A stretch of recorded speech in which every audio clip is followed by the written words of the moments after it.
Hello friends! Today, we're diving into a project that is nothing short of astonishing.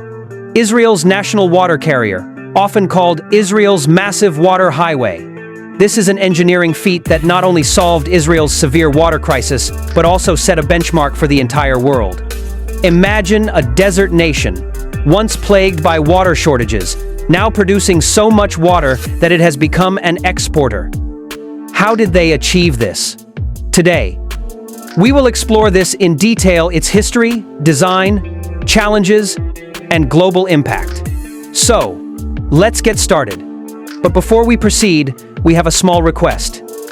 If you're new to our channel, please be sure to subscribe, and if you enjoy this video, don't forget to give it a like. First, let's understand why Israel needed to undertake such a colossal project. Israel is a nation dominated by arid landscapes, where rainfall is scarce and primarily occurs during the winter months in its northern region. From its founding in 1948, water scarcity was a critical national challenge. By 2008, the water level in the Sea of Galilee, Israel's largest freshwater lake, had dropped so low that it neared the Black Line, a point of no return where saltwater infiltration could permanently ruin the lake. Farmers suffered devastating crop losses, and droughts were ravaging farmlands in neighboring countries like Syria as well. In this dire situation, Israel realized that relying on conventional water sources was no longer a viable option. They decided to revolutionize their water management. And at the heart of this plan was the national water carrier, our water highway. So, what exactly is the national water carrier? Completed in 1964, it's a massive water transport system.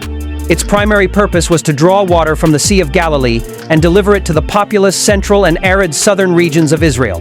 The system stretches over 130 kilometers, about 81 miles, and includes a network of giant pipes, open canals, tunnels, reservoirs, and powerful pumping stations.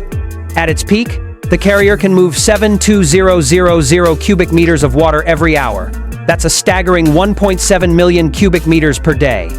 To put that in perspective, that's enough to fill over 650 Olympic-sized swimming pools daily.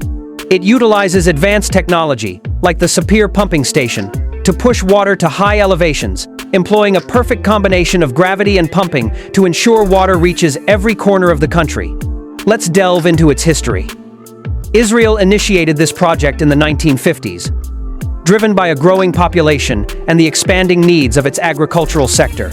The idea for the national water carrier was a key part of the vision of David Ben-Gurion, Israel's first prime minister, who dreamt of making the Negev desert bloom. But the project was far from easy. It sparked disputes with neighboring countries over the sharing of water from the Jordan River.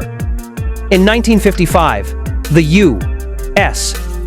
proposed the Johnston Plan to resolve these conflicts, but it was ultimately unsuccessful. Despite these geopolitical challenges, Israel pushed forward and completed the project in 1964, and it remains the backbone of the country's water supply. Initially, 80% of its water was for agriculture and 20% for drinking. But today, due to population growth, that ratio has flipped, with the majority now used for drinking water. Now for another game-changing development: desalination. Israel didn't stop with the national water carrier. It took the revolutionary step of desalinating seawater from the Mediterranean to create fresh water. Today, Israel operates 5 major desalination plants that supply over 50% of its drinking water. These plants are now connected to the national water carrier, and in 2023, a groundbreaking upgrade was completed: the National Carrier Flow Reversal Project. This allows desalinated water to be pumped from the Mediterranean all the way back to the Sea of Galilee to stabilize the lake's water level. This is the first time in the world that a country has channeled desalinated water to replenish a natural lake. This not only secures Israel's water supply, but also allows it to supply water to Jordan, making the project a powerful example of international cooperation. But friends, none of this was simple. The national water carrier faced immense challenges during its construction and maintenance. First, there were topographical hurdles. Israel's varied elevations made pumping water uphill a significant technical feat.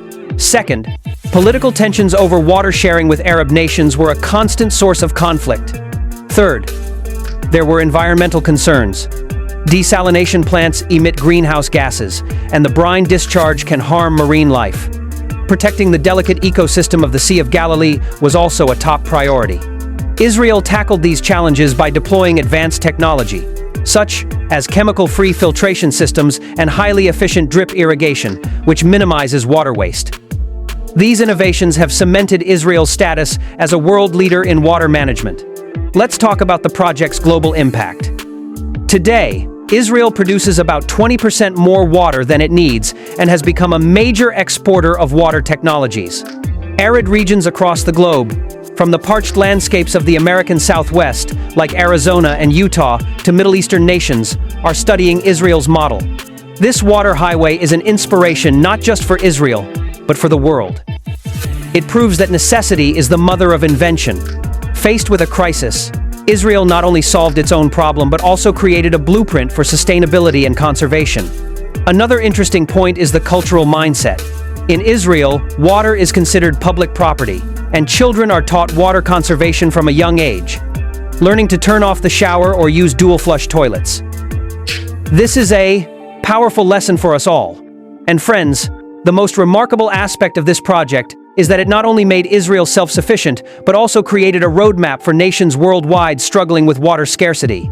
Israel's success teaches us that with the right policies, technology, and collective willpower, even seemingly impossible goals can be achieved. Today, Israel's model is not just a technological marvel. It's an example of social and environmental transformation. The project united local communities and played a crucial role in educating the public on the importance of water. Furthermore, Israeli technology is now being adopted in many countries across Africa and Asia, providing a living testament that environmental stewardship and economic development can indeed go hand in hand. So, friends, Israel's national water carrier is more than just an engineering miracle. It's an inspiration for all of humanity. It is the result of a vision to make a desert bloom. This project demonstrates that any challenge can be overcome with technology, planning, and determination. Today, Israel not only fulfills its own water needs but also helps other countries. We hope this story inspires you to think about how we can all manage our resources better. It shows us that even with limited resources, we can secure our future through smart planning and innovation. Let's all try, at our own level, to conserve precious resources like water and build a better world for future generations. This story teaches us that even small steps can lead to big changes. So start today by using water wisely, like turning off the tap while washing dishes. We'll see you next time. Until then, take care and be mindful of the resources around you. We hope you enjoyed our video today. If you liked it, please don't forget to give it a like. And if you're new to our channel, please be sure to subscribe.